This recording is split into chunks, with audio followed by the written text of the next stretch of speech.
Grok 4 is the most performant model that's out there. There's two different flavors of Grok 4, and then there's a Grok 4 Heavy. And Grok 4 Heavy is really unique how it uses multiple agents that kind of work in parallel, and you kind of see the progress. Like if you give it a big complex question, you'll see these kind of progress bar, if you will, going in. Pretty crazy. Benchmarks are very good, pretty good, very impressive, right? Potentially better than PhD level in every subject, no objection. And it's pretty cheap, right? The massive amount in the AI wars and Elon has come to play. Yeah, it's pretty interesting, right? Number one on Harvard MIT math, number one on the USAM 025 math, number one on live code bench. It's pretty high on a lot of benchmarks.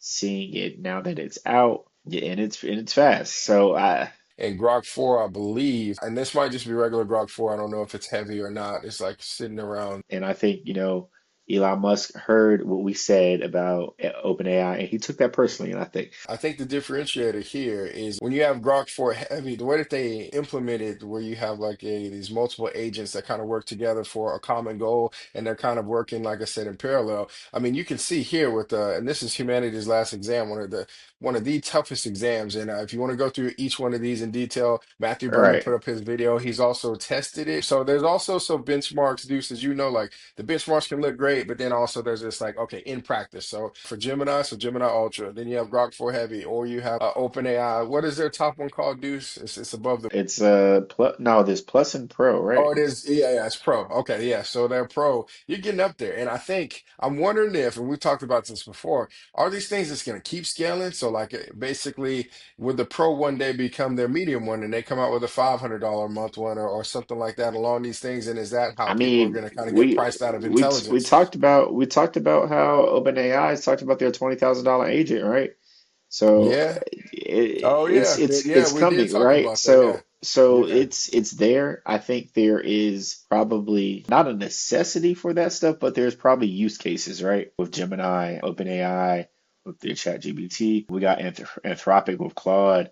We got Opus and DeepSeek, right? Those are really kind of the big hitters in this arena right now. And I think that the playing field is kind of set. Like, I don't know, unless somebody really comes along and kind of shakes things up. I don't know if they can at this point. Well, yeah, I think you brought that up as a good point. Well, and because Anthropic, remember you said that they changed a little bit. They're not like necessarily boasting their Right, LLM. They're going more behind the scenes, right? And right. they're with the MCP, like they're basically becoming more of a platform. I guess they're all platforms, but they're going a little bit more behind the scenes. And I don't know if they're trying to chase the whole best LLM, but they are definitely heavily involved in coding and setting up different aspects and everything like that. So we'll probably jump in and get a breakdown of Anthropic's strategy of how they're trying to win. But I do think they're carving out their own lane. So I do like what they're doing as well. Yeah, no, absolutely.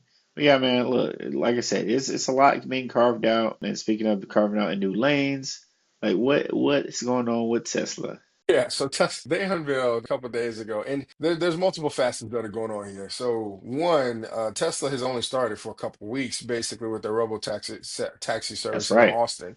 So In there is rumors Austin, that I they're remember. expand, yeah, in Austin, yeah. So, but Waymo's been there for a long time. I'll look it up, drop it below a link of when Waymo started in Austin, but their coverage area and the time frame that they've been in there has been a lot longer. They just announced recently also the six-seater Tesla Model Y that they're releasing. I think it's going to release overseas first and then come to the States, and it's going to be longer. So you'll see some of those. It's called the Model YL. So that was kind of a new announcement because they've had these kind of core vehicles for a while. So that's going to be something that's a little bit different, and that'll be in a six-seater configuration because as they refresh to the new Jupiter model, that one they only started initially selling that with 5 seats. So now they're kind of getting into a different market segment with this vehicle, and hopefully at a lower price point and stepping all the way up to a Model X. So I think XAI is having a $5 billion round, and SpaceX commits 2 billion of that. The startup has now have $113 billion valuation, right? Crazy to think about, XAI has merged with X, formerly Twitter, and it's been growing. Like I said,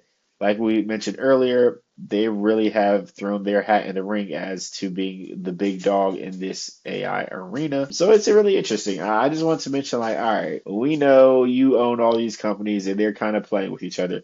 Not only is Tesla already rolling out Grok 3 in some of the vehicles, SpaceX has also been using Grok 3 in some of its Starlink tools.